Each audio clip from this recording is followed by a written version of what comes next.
पंढरीचा वास, चंद्रभागे स्नान, आणिक दर्शन विठोबाचे. ही अनुभूती सार्थपणे अनुभवत आम्ही आज पंढरीमध्ये म्हणजे भूवैकुंठामध्ये विसावलोय. माहेरी अगदी लाडात वाढलेली आणि सासरी खूप जात सहन करणारी लाडकी लेक खूप दिवसांनी माहेरी आल्यानंतर तिच्या अंतःकरणामध्ये जे हर्षयुक्त गलबल असतं ते आम्ही आज अनुभवतोय. संसाराच्या जाचामध्ये त्रस्त झालेलं मन या माहेरामध्ये आल्यानंतर खूप खूप शांत होतं.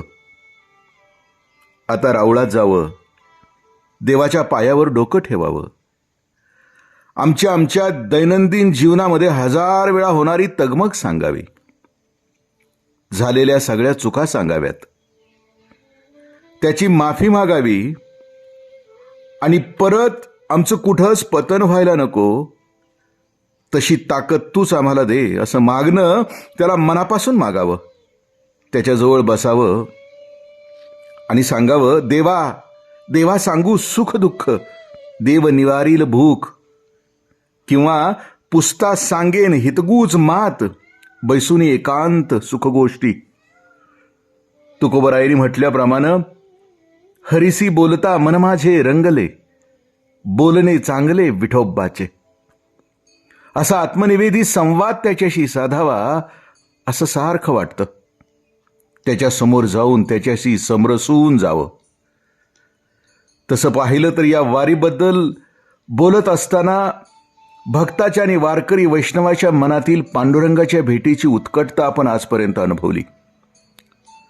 मात्र एक गोष्ट प्रामुख्यानं लक्षात घ्यावी लागेल आणि ती म्हणजे जी अगतिकता भक्ताच्या मनामध्ये देवाच्या भेटीबद्दल असते त्याहून कितीतरी पटीनं देवाच्या मनात सुद्धा भक्ताच्या भेटीची आस चाळवलेली असते. आणि म्हणून देव म्हणतो, वाट पाहे उभा भेटीची आवडी, कृपाळू तातडी उतावीळ. या वचनाप्रमाणे देव भक्ताची उतावीळपणे वाट पाहत असतो. मुळात देव आणि भक्त यांच्यामध्ये होणारी अंतरक्रिया खूप परस्परपूरक असते आणि म्हणून देवाला देवत्व येण्यासाठी भक्ताचं असणं खूप गरजेचं असतं आणि भक्ताला भक्ती करण्यासाठी देवाचं असणंही खूप गरजेचं असतं. याच अर्थानं तुकोबराय म्हणतात, भक्ताविन देवा कैचे रूप घडे सेवा, शोभविले एर येरा सोने एके ठाई हिरा. देवाविन भक्ता कोण देतो निष्कामता. म्हणजे या भक्ती प्रेम सुखदायी अनुभूतीसाठी देव आणि भक्त या दोघांचंही असणं खूप गरजेचं आहे. वारीमध्ये आपण भक्ताच्या मनातील प्रभू भेटीची ओढ पाहिली, पण देवही भक्ताची पूजा करत असतो आणि भक्ताबद्दल पूजनीय भावाने तो वागत असतो. हे सांगताना माऊली म्हणतात, मनोनी गा नमस्कारू, तया ते माथा मुकट करो, तयाची टाच धरू हृदय आम्ही. दोवरी दोन्ही भुजा आलो घेऊनी, अलिंगावया लागोनी तयाचे अंग. नामदेवरायांसाठी तर देवानी लिहिलेल्या एका अभंगामध्ये देवाच्या मनातील भक्तभेटीची असीम अर्थता दिसून येते. आपल्या प्रेमभंडारी मृदुवाणीने देव म्हणतात, आषाढी कार्तिकी विसरू नका मज, सांगत असे गुज पांडुरंग. पतित पावन मी तो आहे खरा, तुमचेनी बरा दिसत असे.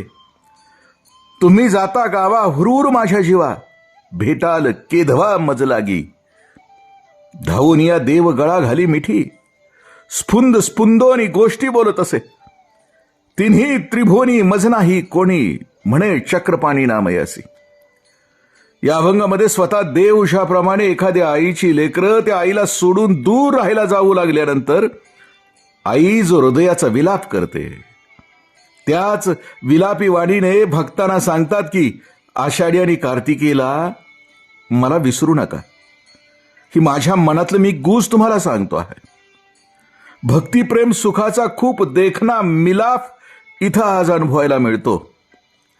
नामदेवराय म्हणतात, असं बोलत बोलत देवानी धावत जाऊन आपल्या भक्ताच्या गळ्याला मिठी मारली आणि देव हुंदके देऊन रडू लागले. नामदेव महाराजांनी देवाला रडण्याबद्दल विचारल्यावर देव म्हणू लागले की मला या त्रिभुवनामध्ये तुमच्याशिवाय कुणीच नाहीये. या सगळ्याची अनुभूती घेताना असं वाटतं की आमचा अजिबात विसर न धरणाऱ्या माझ्या सावळ्या विठूच्या चरणावर या 3.5 हाताच्या कुडीला लोटून द्यावं आणि म्हणावं, हेची दान दे का देवा, तुझा विसर न व्हावा. पंढरीचा वास, चंद्रभागे स्नान आणि दर्शन विठोबाचे. राम